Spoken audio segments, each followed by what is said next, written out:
Hello, this is Dr. David Green, CEO of the U.S. Rehab Network. Today's topic is private drug rehab for lawyers. Just to look at the scope of the problem, over 10,000 people in the U.S. abuse prescription medications for the first time every day. Drug abuse knows no socioeconomic boundaries. Both blue and white-collar individuals are susceptible. About 20% of lawyers abuse drugs, and there's about 1.2 million attorneys in America, so that's about 220,000 individuals. 25% of lawyers facing disciplinary actions are found to be abusing drugs or alcohol, and over half suffer from a mental disorder. So when you have the two together, that's called dual diagnosis. The legal community is truly not immune to the epidemic of drug abuse and addiction.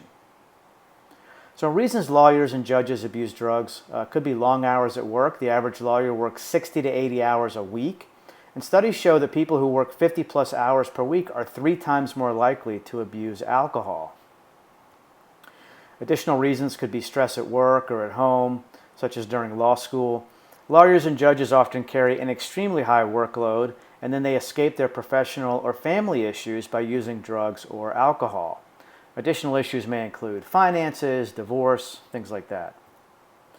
33% of lawyers have been diagnosed with mental disorders, and there's a large correlation with drug and alcohol abuse. And this is dual diagnosis, so it's a chicken versus egg concept. What came first? Did the dual diagnosis, did the mental health disorder lead to someone using drugs or alcohol? Or was it vice versa? Because depression falls into this category too. So, one versus the other, but it's a very tough combination. So the initial stages is that the drug or alcohol abuse relieves anxiety and fear, and the individual can continue to remain productive. Most attorneys make enough money to keep up with an addiction habit, and 70% of attorneys feel like, I can handle this, I can beat it myself. When the idea of rehab comes up in one's head, initially it involves a combination of shame, fear, and denial.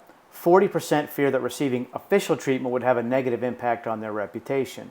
In reality, legal professionals are no better equipped to overcome addiction than the rest of the general population.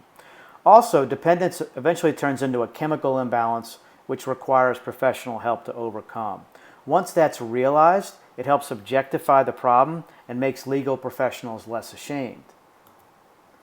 So legal professionals who find themselves mired in addiction can seek confidential and private treatment. In addition to the Health Insurance Portability and Accountability Act, which ensures confidentiality, records for patients undergoing treatment for substance abuse are protected under Title 42 in the Code of Federal Regulations.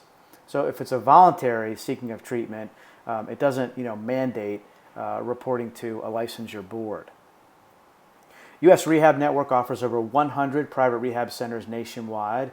The steps involved include an extensive intake process to identify the center that's going to be most successful for you, then the detox phase, inpatient rehab, and then outpatient recovery. These private rehab centers offer both inpatient and outpatient treatments for the highest success rates, which are over double the national average and hover right around 90% for professionals such as lawyers. You can remain anonymous, and the network takes care of all the arrangements. Call us today at 888-598-0909 and visit us online at usrehabnetwork.com. Your recovery starts here.